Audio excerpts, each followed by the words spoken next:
Hello and welcome to episode 135 of the Talking Wednesday podcast. James and Jake joining you this week to talk you through all of the Sheffield Wednesday and general championship news, where it fits. I'm going to have to come up with a new intro for this thing now. We're in the championship and we've got international breaks and all things like that. But before any of that talk, my friend, Jake, how's your week been, mate? Busy. Really busy. I'm actually looking forward to having the break a little That's bit my because line. Yeah, like your line, but I'm nicking it for a change. I've been busy. I'm glad the window's over now because I was meant to take it a little bit easier this transfer window, and I blew that one out the window. We had a good stream Friday evening, me and you. We had a good talk about the window and stuff, and I wanted to play computer games most of the weekend, and I haven't had a chance. I've managed to put 2 hours into Starfield, and that's it. And I'm gutted by it. So, also, I was testing the EA beta last couple of weeks, so that's not been bad. But it gets to that point where I'm looking at what time I've got to do for me because I know very soon I'm going to have none. Yeah, no, that's fair. I mean, in terms of Starfield, yes, I've put a bit more out. I've put a bit more hours into it now, and that's what you're on about. But I must say, it's the hottest Sunday I've known in quite a while, my friend. This weather has just been. What happened to summer? Why has it come all at the end of it? I know. It's meant to be like this for the next 3 weeks. And it's like we haven't been able to do anything this holiday because it's been dire. And now going back. The problem we've got is the sun comes through that window, and it's literally the only room. The rest of the house is quite cold, but I come up here, and everywhere I decide to put some form of office, it's bloody hot. Room and that room. Yeah, and it's just it's because it's in the sun all day, so I don't know what I'm gonna have to do. I'm gonna have to do something with that window. But yeah, what were you gonna say about your little one going back to school and that? Well, she got to go back to school when it's going to be boiling again. When it's been naff weather all through the summer holidays. And now she's going to go back in when the weather's beautiful and we could have been doing stuff. Like, it's been really difficult to do things because the weather's been naff. Anything I wanted to do, it's just been dire. And luckily, we're one of the schools that hasn't got to be shut due to concrete. So there's a bonus. Yeah. That's a good point, actually. I've only just heard it. Was it something like the end of last week or something? People started talking about this. Yeah, end of last week. Like, there's 150 schools that need to be shut due to unsafe concrete or something of that nature. But it might not just be schools; it might be hospitals and everything like that. It's weird. I've never known like concrete be an issue. Right. Because I saw some bits creeping out of social media like Thursday, Friday about this, and then yeah, interesting. It's weird how they've decided right at the end of the holidays that there's now something wrong. But again, MPs have only just gone back, haven't they? They get like a 6 week holiday as well, like kids. So it's like, ironically, they get 6 weeks off like kids. So no, well, I'll just go on to my week. I've had a lot of stuff on. Go on. I had some work stuff on towards the end of the week. We had this conference. I'm sort of like, I was like, oh, Friday, Saturday, I'm feeling quite good. Today, I'm sort of like feeling a little bit concerned because I'm starting to feel like I might be slightly under the weather, but I'm just putting down the fact that I'm sweating quite a lot, down to the fact that I'm under hot lights and this is a really hot room. So not that you come down with something, but you are worried about that because you are feeling quite peaky. Yeah, it's one of those things. We'll see how that one goes. But I was just trying like sit for the rest of the weekend, chilling and playing Starfield and not doing too much, and then hopefully I'll be fine. But yes, we will see how that one plays out. But yes, Dr. Howard can see you now, and he's recommended you sit down and do nothing. Yeah, that might have to be the way. But yeah, I can't get over just how warm everything is. Like, I was talking to Soph about this yesterday, and she was going, I think what people don't realise is our summers are like September now. Like, every time September hits, people think August is warm, but September is brutal. And it's true. Those first few weeks in September are horrific. But then you look at our winters. Our winters are not as bad in December. They normally come like back end of January, February time now. Yeah, they do. They do. I'll never forget that, like February 2018. That was madness. Absolute madness. Absolutely insane. God, how old are we now? Oh, I remember the February of 2018. February 2018 was a different James entirely, let me tell you that. Anyway, we have got some football to talk about. Wednesday played Leeds on Saturday. They did. There's an international break coming up, and we're going to have a look at Sheffield Wednesday's transfer business over the summer and talk about all of that in today's episode. Yes, there will be regular programming over the next couple of weeks. It will be a little bit different because there is obviously an international break, but we had to think about this because it's been a while since we had to do an international break thing. We weren't going to go talk about League One. We're done doing that.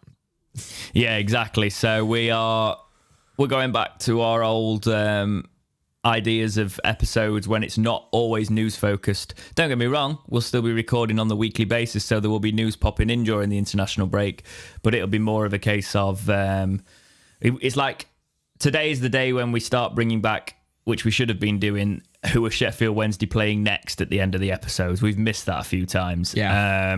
So that won't be coming back today, sorry. I mean, that's going to come back when the next time you get an episode, we will have played that match. So we're going to bring all of that back. But it's going to be basically an episode that's not as time sensitive next week because basically, I've said basically about 5 times. I really apologise. Yeah. We have got something happening next week that is new for the channel. That Jake and Jack don't really know what the extent of it's gonna be, but it should be something fun. Now I've said this, I realise we've not planned it to record it, so we need to sort that out because Jack is everywhere at the minute. Yep. So I will make sure we do that.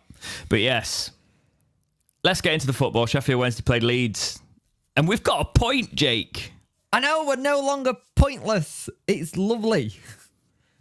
You know what? I went into this game worried we were going to get absolutely battered just because how they came off against Ipswich the following week. But we actually had a system that worked. It was an actual system that looked positive and tried to make them make mistakes. Yeah, they got in behind us a lot, but defensively, they did. Really that solid. Was slightly worrying. Yeah, every time it's like they cut us open way too easily. And again, it shows you how much we're missing Diaby. Granted, we've only seen him for one game, but he was cutting out those balls that would have gone straight through. And it shows you how our midfield was a little bit lackluster because Barry Bannon and Bayer are not good at that job. Barry Bannon will run everywhere and get every ball he can, but his job isn't just to stop someone getting past him. He's not that kind of player. So when they kept on going down the wing, cutting inside, I will say something. Vakwe pulled off some great saves. And he's had that's interesting. That actually, we were saying literally on Friday night that we weren't convinced. But I said there's a player there, but again, I'm not sure in general. It's the one time I've said that because I said back him because I like the look of Vasquez, and then the one night I turn and go, oh, maybe he's not the answer. He goes and does that against Leeds. So my initial gut feeling about him was right. Yeah, it just needed time. But if you actually look at the stats, I can't believe we had more shots on target than them. It felt like they had loads. So here's how the stats ended up working out. So you'll not be shocked to know that Leeds had 67% possession to Wednesday's 33. We had 11 shots to their 15, but 5 of ours were on target, only 3 of theirs. So working them into the areas where it was forcing shots off target, you'd like to think there. They had 5 corners to our 3. They had 8 fouls to our 9. So it was obviously Leeds probably edged the game, but we did our job, and that's all you can want. You know what did worry me about this game, though, and it's something that's worried me for a while? Set pieces, we're still not good at them. We still can't beat the first man. Like, there were so many that just went... Like, Barry Bannon had, like, a free kick where he hit it over. And he just went straight out for a goal kick. Yeah. And I think that's a case of they're still learning each other's game, if that makes sense. I think they're still learning each other's way of playing, how that person reacts to different balls. And we're not there yet. And I think that's something we need to learn quite quickly about where players are going to make runs. And I think this is where the international break has got to turn into pre-season Mark 2 with all these players. Granted, we've got a couple of players going out on international breaks. Delgado, Vasquez, Deshaun, Pearce, and there's another one. I think there's 6 that are going out on international break. Hendrick. So we're going to... Hendrick, that's it. Why I couldn't remember Hendrick, because we've only just signed him.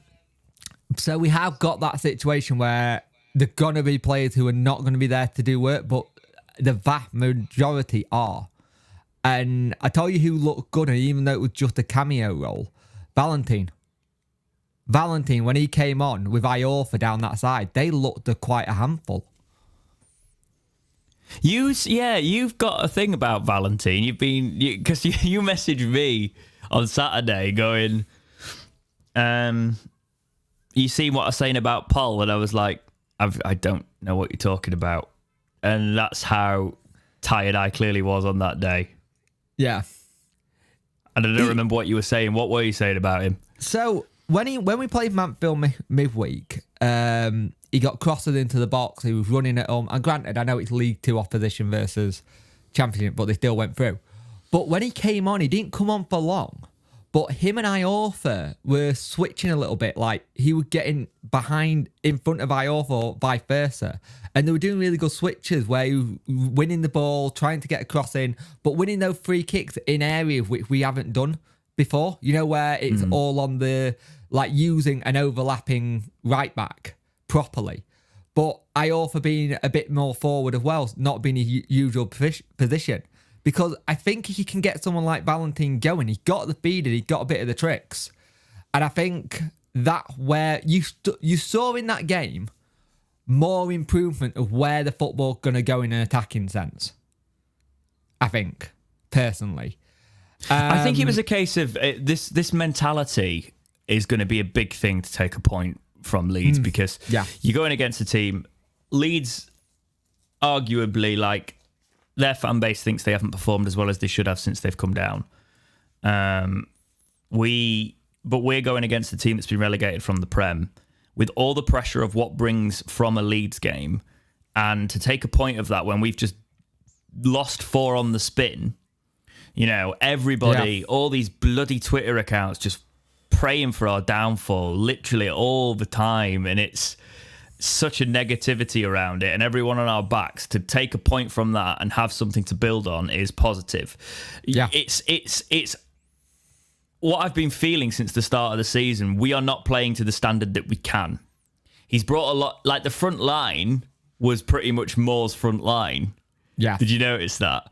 Yeah, so and he's not playing Gregory in the right position. He's made Gregory drop further back.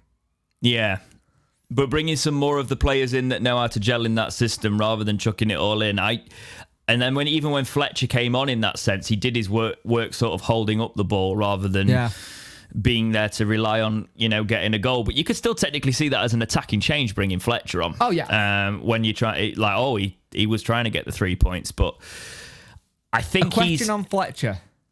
Do you think he's the Atinushi with this team where he holds it up and gets people into play than an actual goal scorer? I ain't seen enough of him to say that. That's looked like what he was doing at the end of the Leeds game.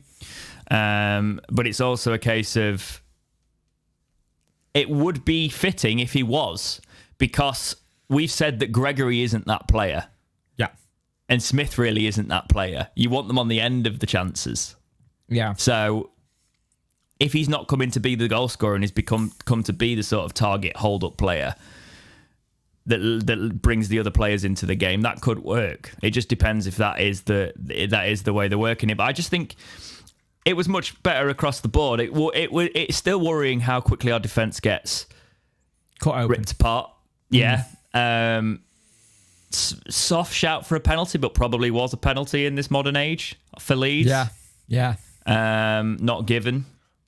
So for once we got a little bit of luck, because I don't think it was a penalty the other day when Volks, that Volks situation. So swings and roundabouts with that. I think it was a point to build on now, with some time to really work over the international break, because these first 5 games have very much felt like a manager and learning on the job, not knowing his best team, not knowing the players, not really knowing the system.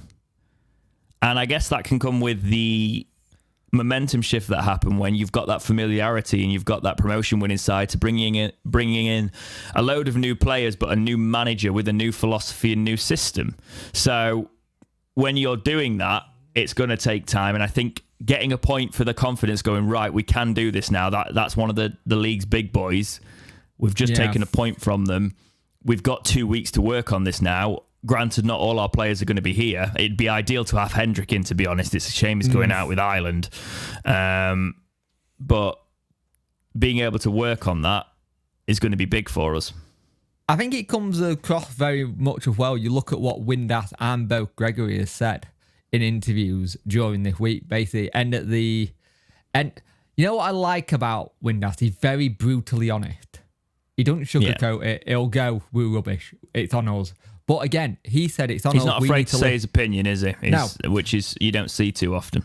Yeah, but I love that he was like, it's on us. There's only so much the gaffer can do. It's on us. We need to listen, or we need to concentrate. And then you go a couple of days through the week, Lee Gregory gets it, so he said, it's on us. We need to do this. This is on us. We have to listen. We have to learn it. Yeah, it's new stuff, but we can see what's happening, where it's working. I think this is where us as fans, we only see 90 minutes, where they're seeing a full week of training and what they're doing. And it might not be paying off yet in the game how they want to, as it is in training, but they're still backing and they're confident that it's going to work. And remember, Gregory, a couple of years ago, I think it was Christmas time in our first season in League One, said, we've got to start listening to Darren Moore. We've got to, because we're not doing.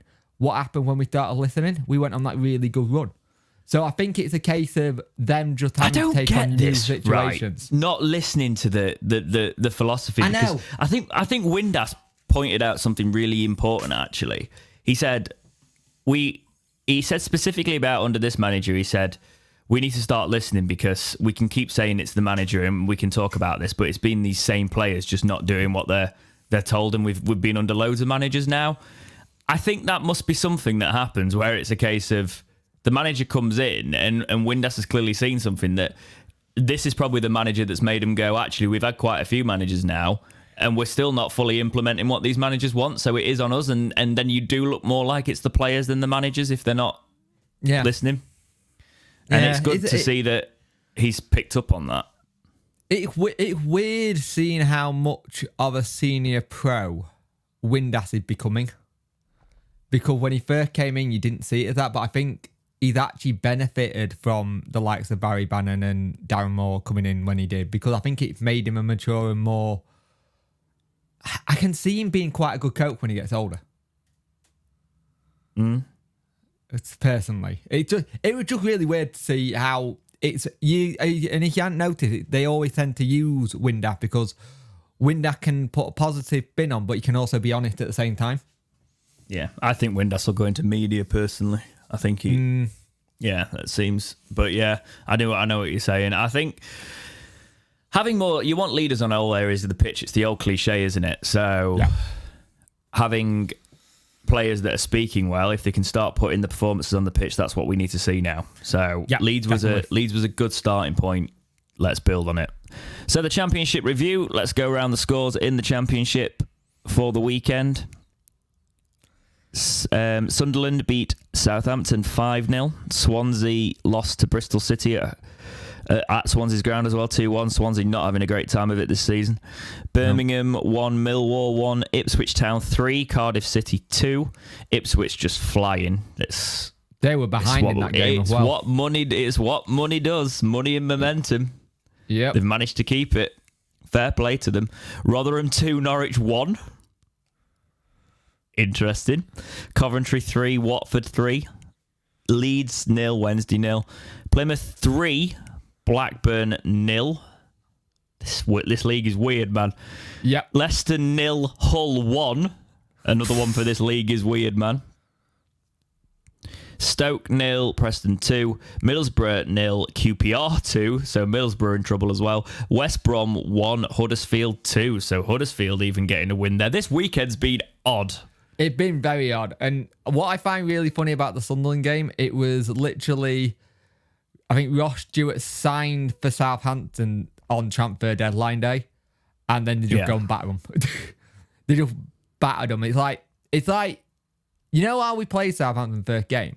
Like, you can see now they've lost some of the key players that have come. Like, they're not that brilliant in defence now. No, we played Southampton at the worst possible time. Yeah. Because the player that didn't tell us score for them. Yep. He'd gone to Germany, I think. Yeah. They've lost some good players, so... Yeah. But Sunderland are one to watch this season for sure. Definitely. I think Ipswich will be up there. I don't see Ipswich falling off too hard. I can see them having a fall off, but I can see them doing a double promotion.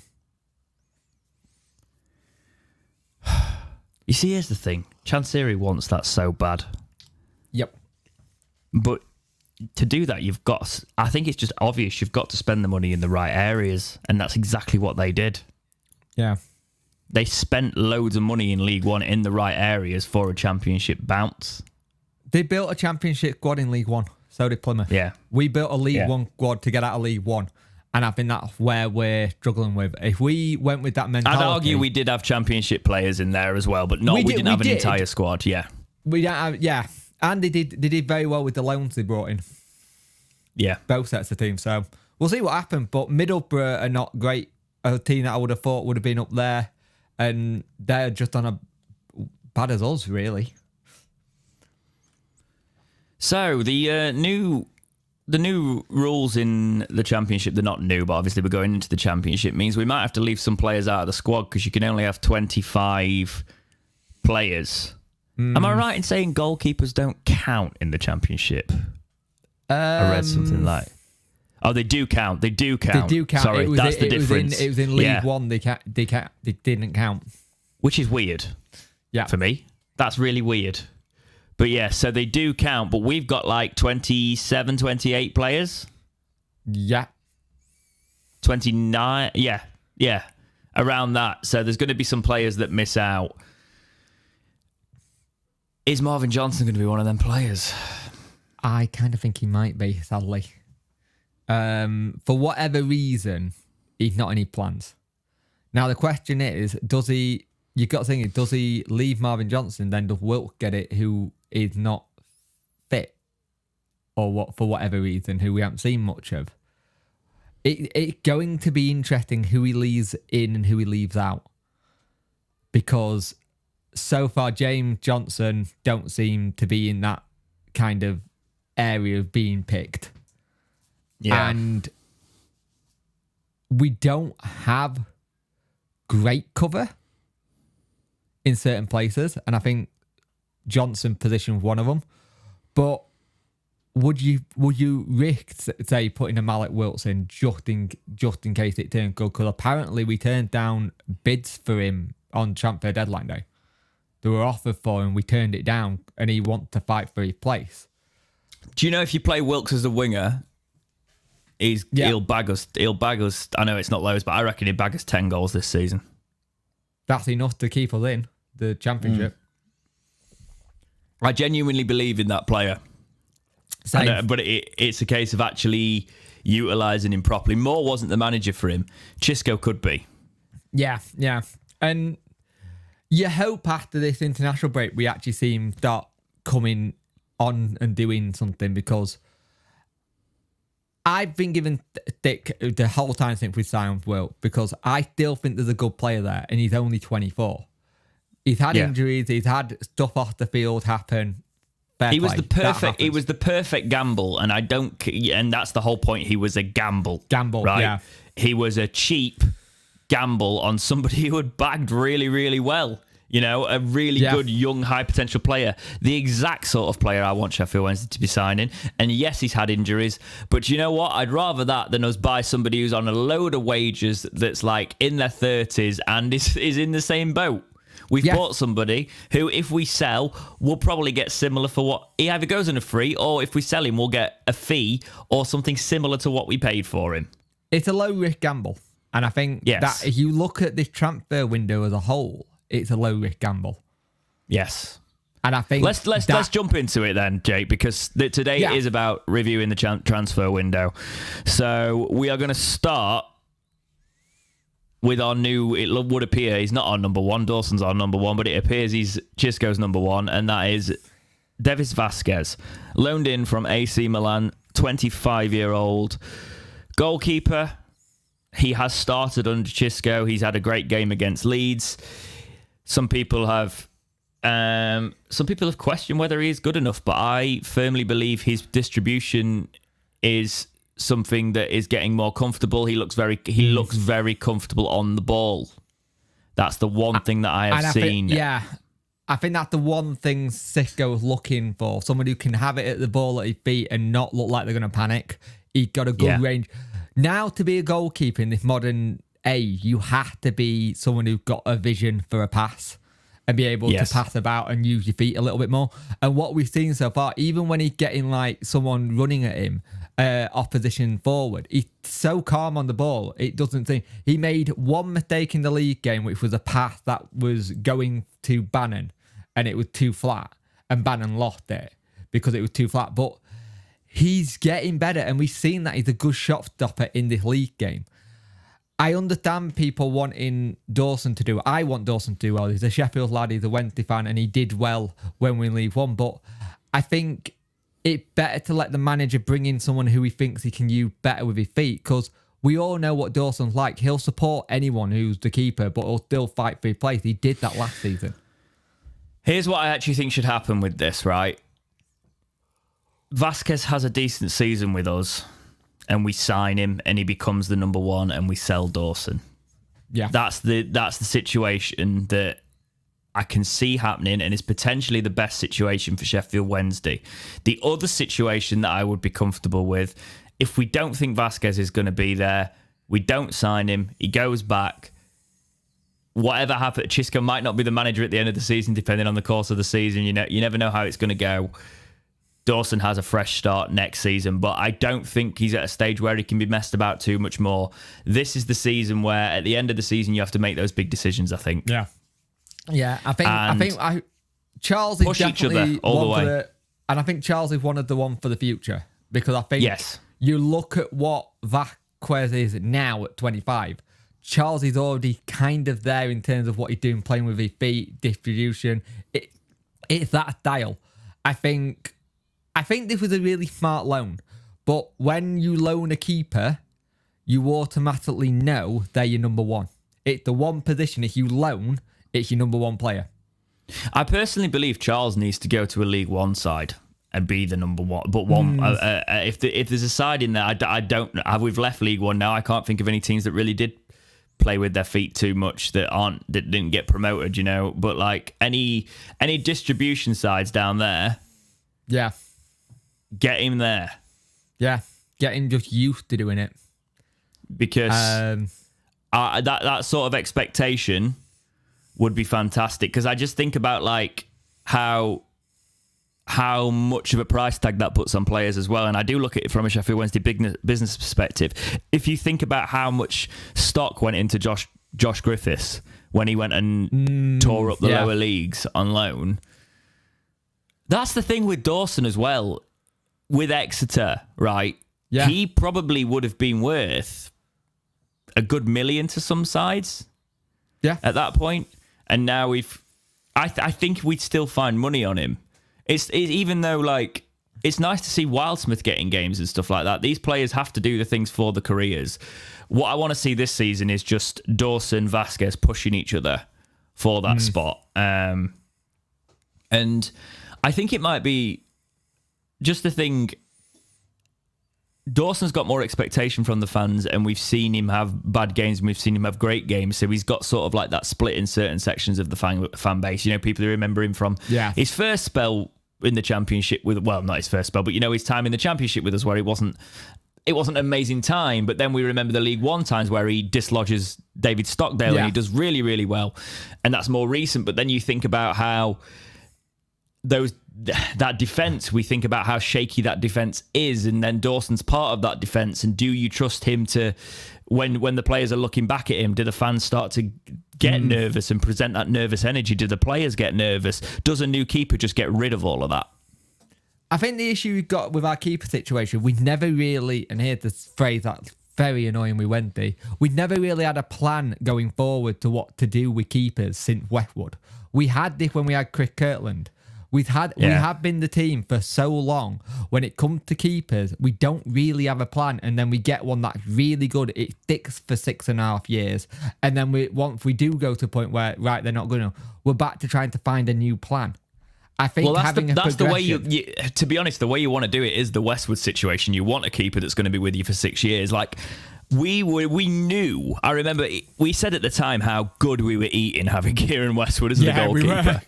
Like, it was like, there is no way that we would have been able to get a keeper of that. He was just such a quality goalkeeper. And he was a free. Yeah. He was a free because he had injury issues. And we rarely saw any of those injury issues when he was at Wednesday, up until like right near the end. And I think if you're going to have a situation where you have a keeper for a long time, you then need to, when it comes to a bit where they're starting to not look like the keeper of old, you start putting a new plan in place. And I think that's where we've not done that. I think we've had Dawson and Wildsmith looking like they're going to be the next ones. Because a long time, Wildsmith looked like he was going to be the next number one, and then he had that bad injury. And he left to go get his career on track. And you look what he's doing at Derby. Derby fans love him. And I'm glad, every time I hear that he's doing well, it makes me happy because we know there's a good keeper there. Got sent off the other day. Did you see that? Yep. I don't know if he did handle it, because it was like looking at the angle I saw. I was like, did that come off his chest? I think it came off his chest. I think it was a bit harsh. But it was all over. People were ridiculing him over the internet, as people tend to do. But yeah, I felt for him there. But they lost to Bolton, Derby. It's just Derby fans tend to have this weird thing with us now, don't they? So I was they do. Interestingly, because Vasquez have been called up, will he get the nod against Ipswich when we're back, depending on when he gets back from international? That's a very good point. That's the one thing about having internationals in this international break. I'm kind of annoyed that it's really annoying that Vasquez is going, actually, if he is starting, because you're trying to get a solid defence and you've got 2 weeks which could be training and working on that, trusting each other at the back. There. Yeah. But what if I know he's not going to do it, but like, he's not the number one, is he? So Jake, here's the thing. Looking at the research that we may have just done in this bit because we were curious, and it's really hard to find the Colombian national team call-up list, by the way. Really hard. Yeah. That was quite tricky. He might play, right? Yeah, they don't have a lot of keepers, do they? Because the 3 keepers that have been called up for Colombia, Camilo Vargas, who's 34, obviously they might rotate. I reckon he'll get a cap, because Alvaro Montero as well. He's possibly who they play, but it's him and Vasquez. There's 3 of them. I reckon Vasquez is getting a cap. He's played in he got called up for the friendlies, but these are the first, like competitive internationals. Yeah. And if you think about what's the level like in the Colombia? Is it the Colombian League?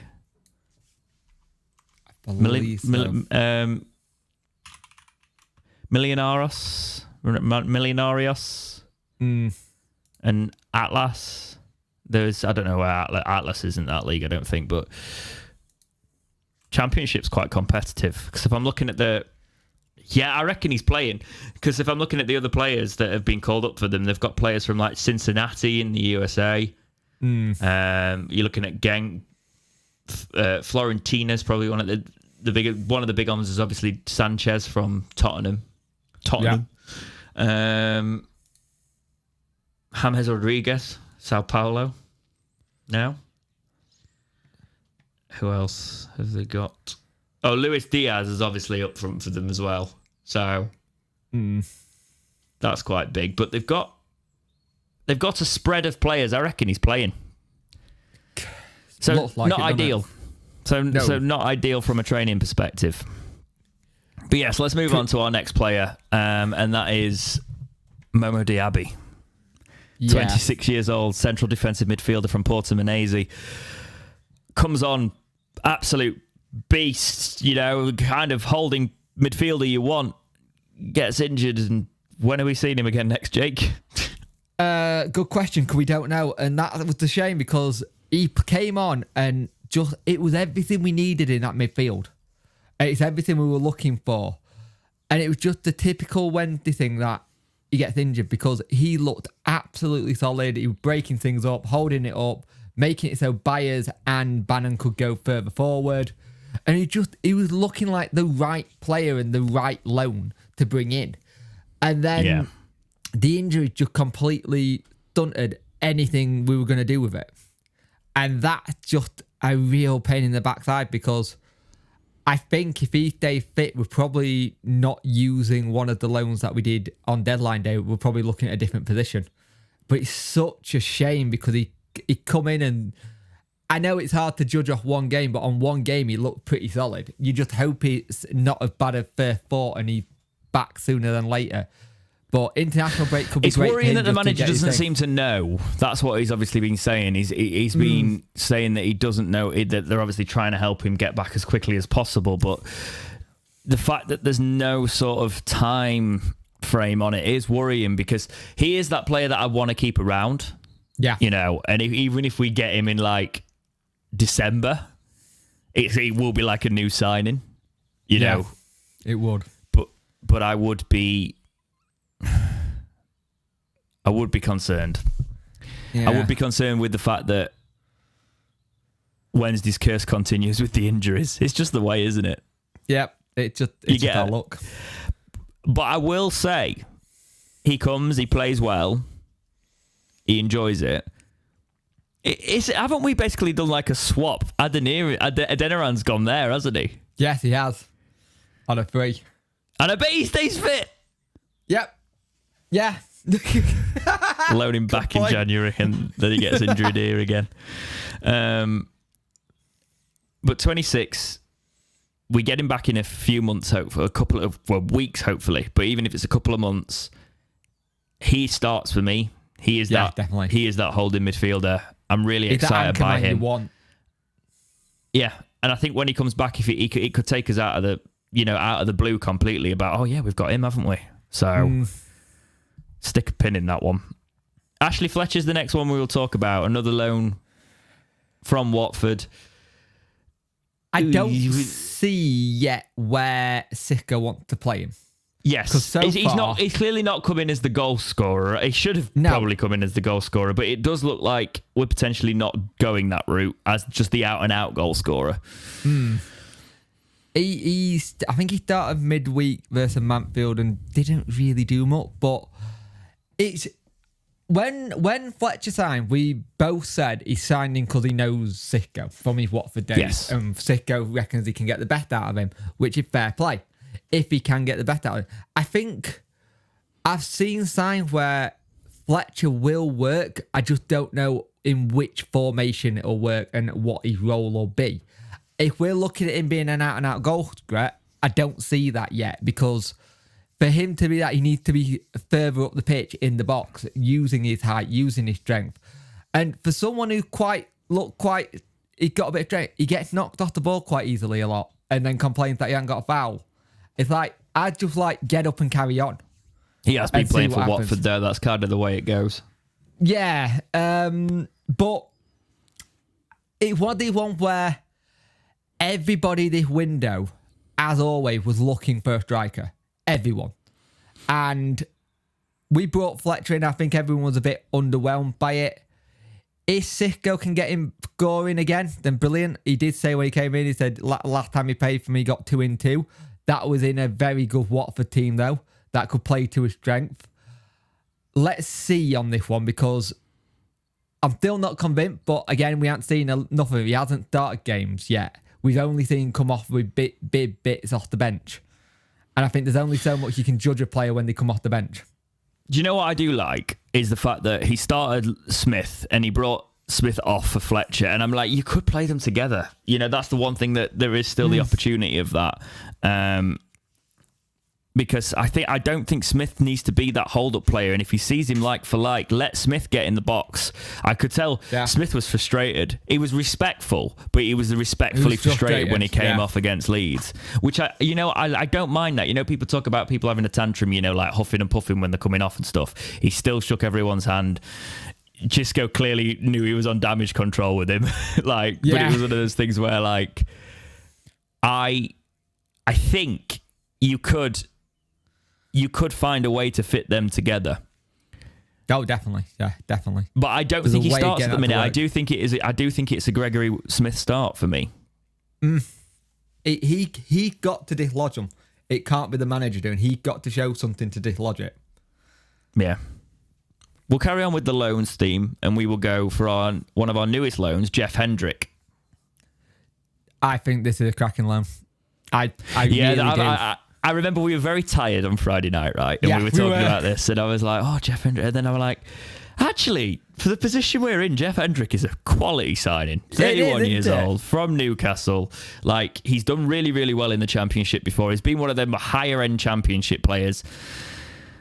He's got a rocket in him if need be, as a goal. He basically a little bit of a Diaby mold, because he can play that position where he breaks things up, but he can get forward. And I think this is quite a smart one. Granted, people went, oh, he's 31, is this? But he was probably one of the better players in a very poor Reading team last season, even if Reading didn't think so. That's one thing I've heard about Reading. No, I've heard it from quite a few Reading fans that they thought he was quality. Yeah. They thought actually he was one of the good sides of their team last season. So that's what you want, really.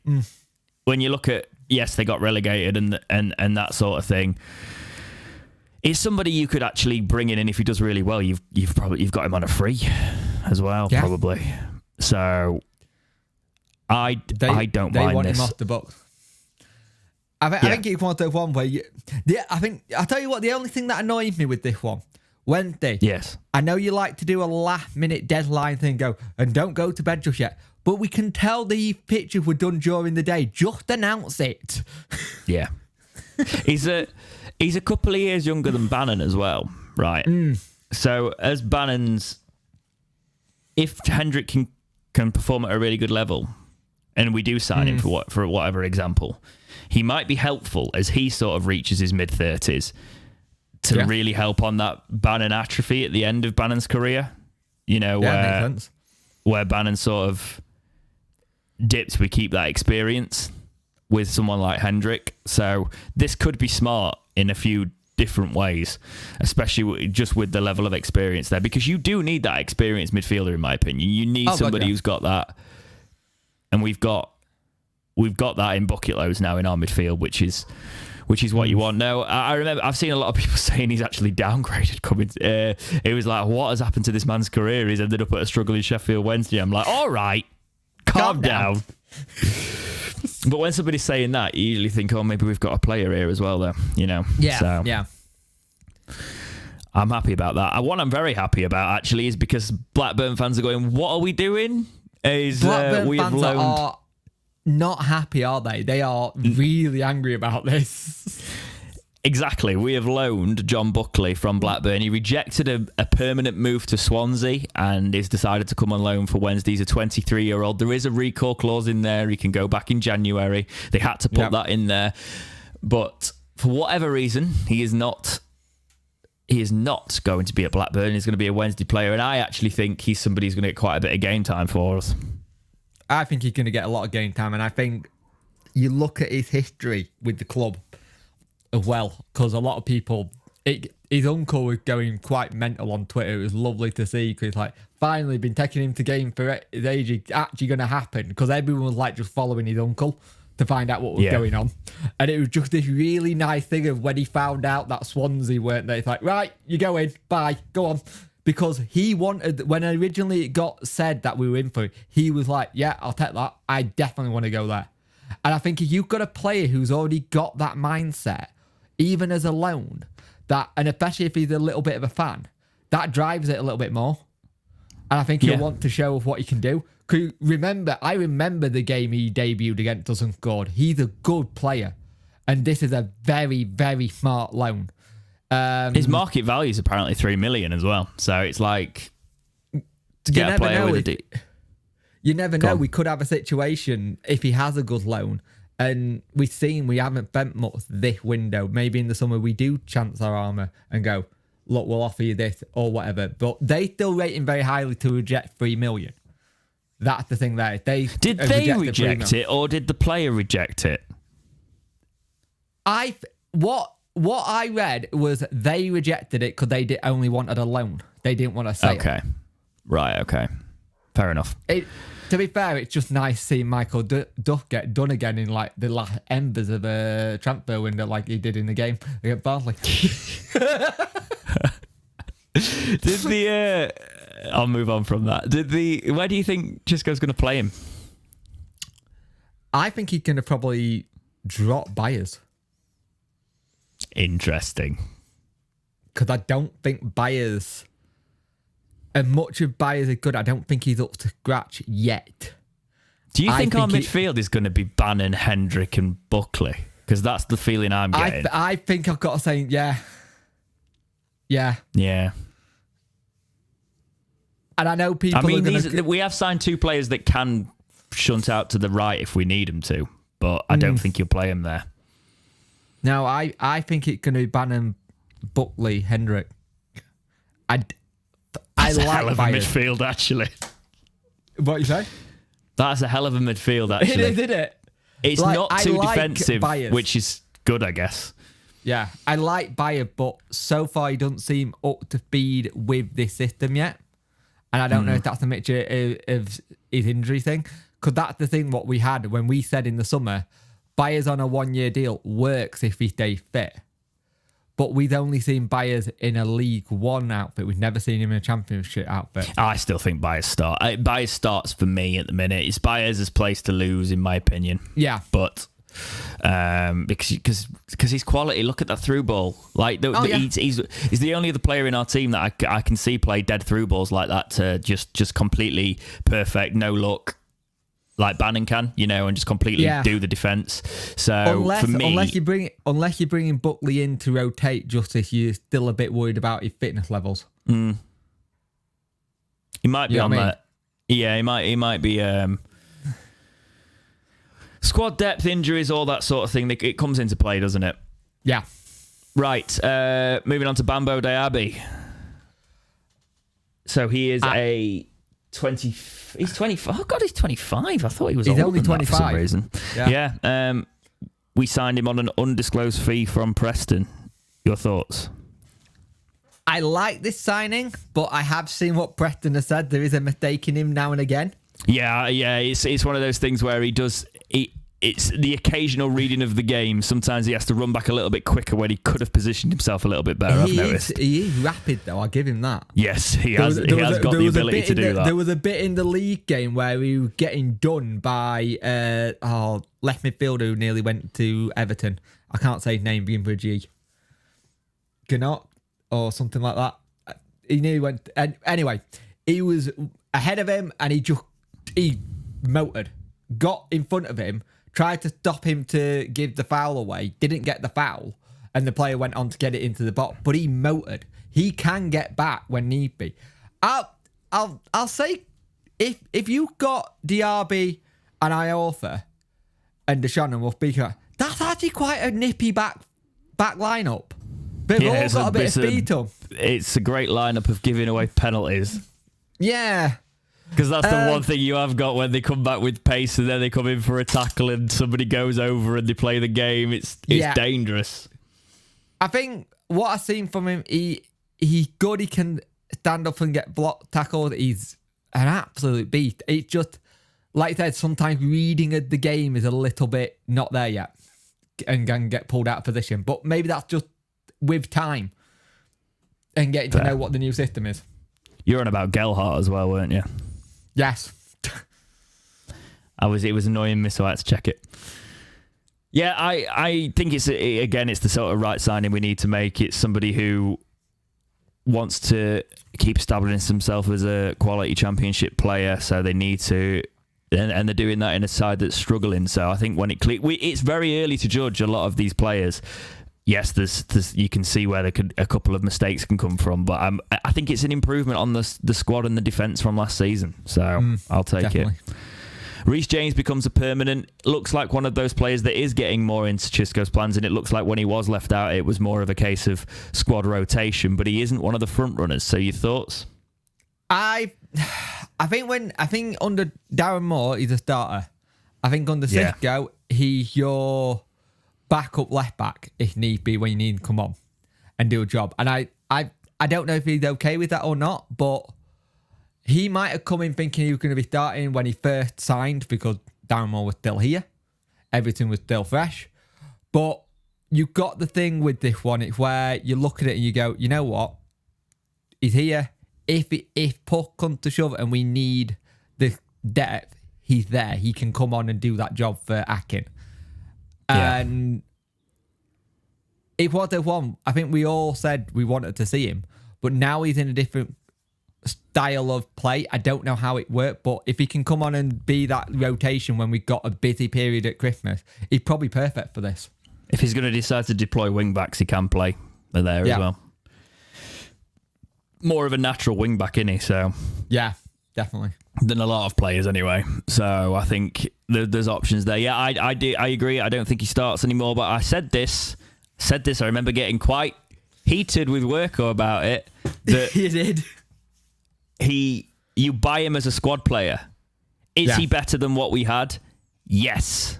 You need to build a squad. He is now a squad option, and that is proving what he is doing. And he's a great character as well. Yeah. By the looks of it. So I think it was a good bit of business. The fee would have probably been very, very, very, very small. So I'm happy with that. Yeah. What I am happy with the potential of, from what I've seen so far, is Anthony Musaba. So we've signed him on an undisclosed fee from Monaco. He's 22 years old. Now, I see a player here that excites me in terms of their attacking output. And it's not very often I say that from a Sheffield Wednesday perspective. What are your thoughts? He is a very good player. If we, again, let him get used to the Championship, learn to know that you'll get knocked off a little bit off the ball. But what you've seen so far, he can, once he's got the ball at his feet, he got a trick or two that can get past the man. That first little spell when he came on versus Southampton, it's like he was really running on ragged. I think it's a case of getting him used to the league and then getting into play, because he got the ability to be really good if we look after him properly. And I believe it's a 3-year deal he's on as well. So a 3-year deal, I think they've got a 20% sell-on fee if anything ever did happen. But how long have we been asking the club to find the players like this? We don't know if he's going to be this, by the way, yet. But how long have we I think he needs a proper run of games. We've got the international break here. Get him integrated into that system. We've got a lot of players that are going to have a language barrier as well. So get them all knowing each other. Getting them knowing what they're saying to each other. Get the gelling, right? Yeah. And somebody like Musaba will be that player that bombs past the defence and unlocks it and makes a chance happen. And I've not seen players like that for Wednesday in quite some time that actually get unleashed. So I really, really hope He got a bit of an Antonio feel to him. In terms of that player that gets you off your seat. Yeah. I think this one is one where we're gonna see what happened with this one, but it's a step in the right direction in a sense of looking at players who are not particularly well known of and seeing what happens. And it's a low risk transfer.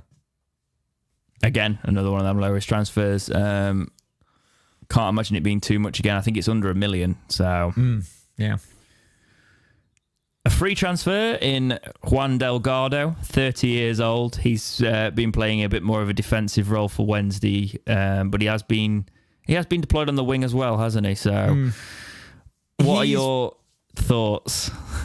He's been solid from what I've seen of him so far. He does, if once he gets out of position though, he will make a rash challenge. He will put a bit of a meaty tackle in. It's Hutch bingo. It's Delgado bingo now. Yeah, it is. Yeah. He'll put in a rash tackle if he's out of position. But if he does get the ball, he can run with it, and he has got an eye for a cross. I think people have been really attacking the bit where it's...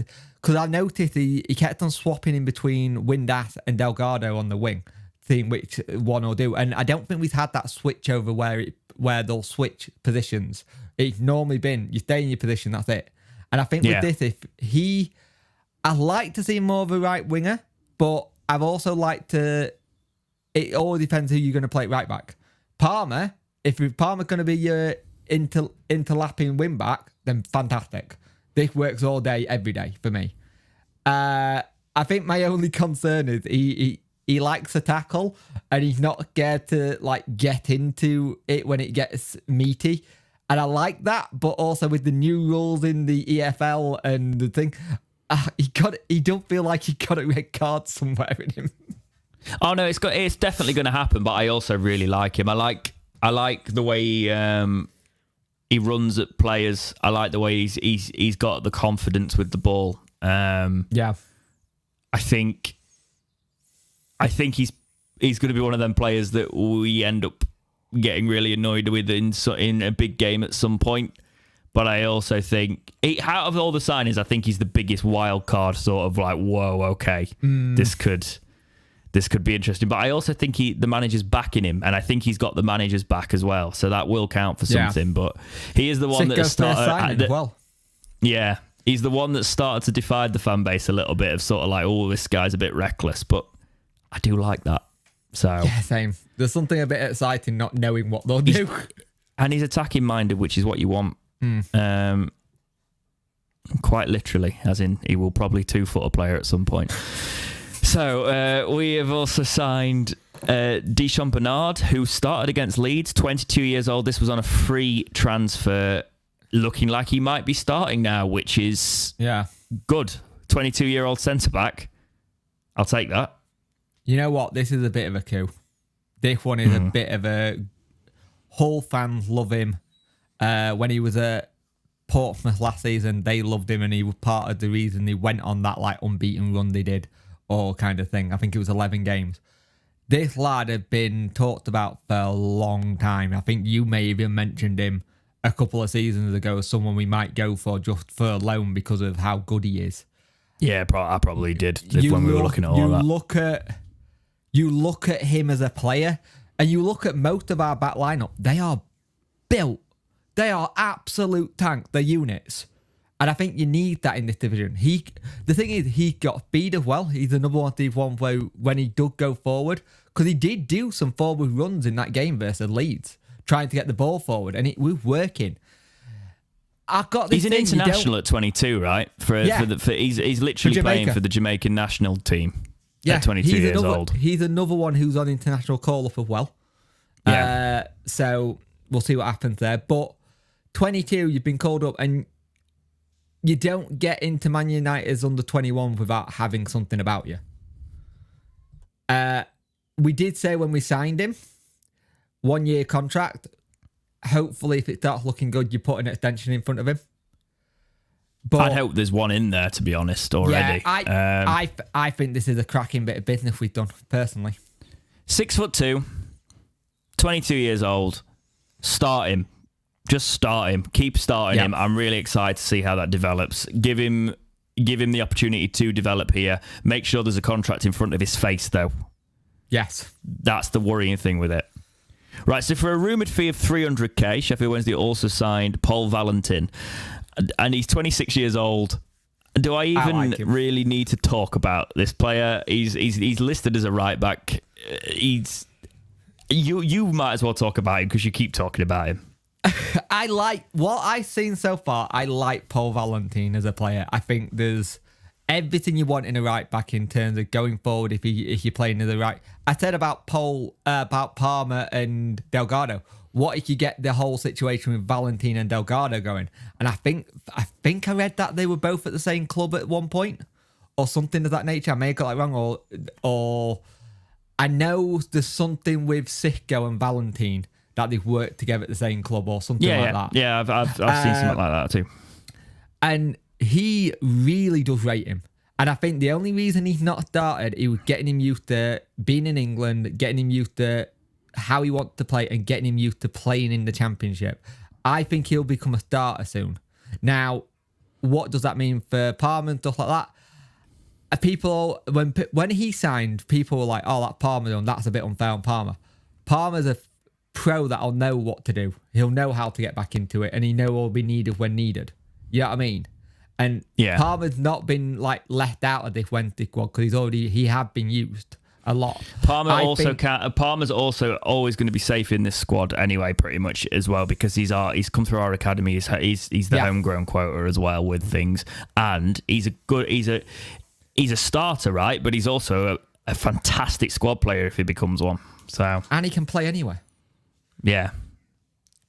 He's always going to be in that squad. You don't leave Palmer out of it. No, you don't. I think Paul Valentin is one of these ones, once he gets up to speed, we could be really looking at a really good player. I'm excited to see how it develops. I've seen glimpses of it versus Mansfield. I saw glimpses of it, even though he only came on for a small period, where him and Iorfa were doing a good job against Leeds. And he just came on and kept on winning free kicks. I know it's your job as part of this podcast, but I can't believe you watched that Mansfield game. Yeah, I did. It was hard. It was so hard. Oh, well, somebody has to do it on the podcast. Yeah. It was you. You notice I didn't talk about the Mansfield game because I didn't go anywhere near that. Deji Gassama, we signed for £1 million, apparently. Yeah. 19 years old from Paris Saint-Germain. Liverpool wanted him before. Dortmund were linked with him before. Wolves wanted him as much as last season. And he's a Sheffield Wednesday player, so you would be asking what's gone wrong. But you would potentially just say that he didn't get the time. He didn't get the time to develop, and he's 19 years old now, and he lost that hot moment where he could have gone to all these clubs. So now he's come on a permanent here to make it in English football, and I really respect it at the age. I don't think we've seen anywhere near anything of him, really. No. So we saw a little appearance versus Preston, I think it was, and that was it. So we need to. We can't really make too much of a judgment on what he's like for Wednesday, but in terms of potential, what are you thinking?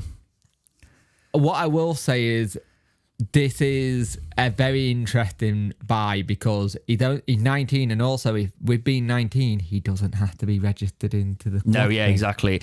He's one of our exceptions, isn't he, as well, to that international rule or something. So that's a really clever bit of way of doing it. I think we've all seen bits and pieces from him on like the YouTube clips, and at 19, just remember at 19, we've had it before where we've had people in our academy and we've let them go too early because of whatever reason. Could this be, you got to remember, PSG have got to do the same thing. They have to have a position where at one point they're going to have to let a player go even if they think he's good enough, because when is he going to start? And I think this is his thing.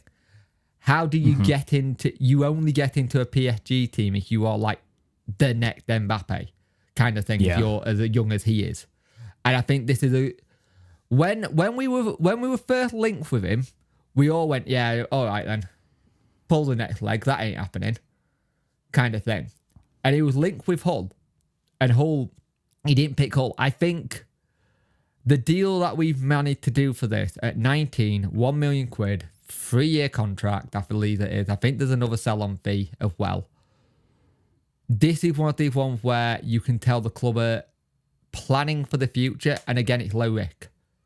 It's low risk because you just go, all right, it's only 1 million. It's not like we're doing, like, say we're bringing in, like, remember back in the day when we bought in Will Keane on loan and we brought Will Keane on and we say we bought him and then he had all the injury problems and he's only now just becoming good. That either potential is good. But I think Deji Gassama is one of those ones where don't get on his back too much when he comes on. And when he does come on, he's a 19-year-old kid who's just come to English football. We are aware we're saying that wrong, by the way. I don't even know how to say it, so there we go. It's a 19-year-old kid coming to a new country, so that's got to be different. That's got to be a change of scene. Let's see where this one goes for this one, because it can go two ways. It can either go really, really good, or it could go in bits and belts. But if he's on a 3-year 19, you see what happens. See how he goes. Do you know what is quite nice? The average age of our signings this window, if you're talking about philosophy and future building, the average age across all of our signings this window, if you level them out, is 25.4. Yeah. But we still have the oldest squad in the league at 28.9. Which is not... I don't think that's awful, though. I genuinely don't. So, just to wrap up, if you were to give me one player to watch this season out of the new signings, who do you think to keep an eye on? That is tough. I'm going to stick my neck out. Valentin, I spoke about him highly. Yeah, I thought you might go there. I'm going to say, because everything wants me to say Buckley, but I'm going to say I think Hendrick's going to come in and be quite a shrewd, solid signing. If he don't get injured. Just because I want to be different. You know what's missing out of all of this on this list? Striker. Right? Striker, yeah, that's it. There's not Ashley Fletcher, yeah. A striker. There's no striker, but if you look at how much we spent, it's about 1.3 million. You ain't going to get a striker for 1.3 million. They cost around 2.5 to 3 million. And if they're any good, you're talking 5 million. If you wanted to take a punt and say who's going to have the best career out of the players that we've signed under the age of 23, just have a guess. Just so we can never watch this in 10 years. Masaba. No, actually, Deshaun. Oh, God, I was going to say that. Yeah, I'm going to say Deshaun Bernard, because I think he will, over the course of it, and watch Gassama turn into Mbappe. But yeah, I'd be happy with either. But yes, that was fun. You know we were talking about strikers as well. Yeah. Just remember, we were linked with Tom Cannon and he went to Leicester for 6.5 million. That's the thing. They cost money, strikers, because everybody needs to score goals. But I think what a lot of people in the game don't realise as well, if you've got attacking midfielders and you've got good wingers, they score a lot of goals too. Salah's a winger. Yes. Right? Yeah. Which is why I'm not too fussed with the signing the likes of Masaba and Gassama and things like that, because if they can turn into the likes of Mohamed Salah, then we'll be all right. Can you imagine if we have we get to the point where Masaba and Gassama are actually playing and you've got like the guy commentary trying to do it? It's going to be hilarious. I know I'm bad with name, but Guy's just a bad. But yes, Jake, that's all I've got for this week's episode of the Talking Wednesday podcast. Got anything to add, my friend? Yeah, just keep cool. It's going to be hot. We're going to be. It's going to be a hot September. We're going to be doing pods in the sweat boxes. Enjoy watching international football. Yay! I've not missed the international breaks. But there we go. Take care, guys, and we will see you in the next episode of Talking Wednesday. See ya.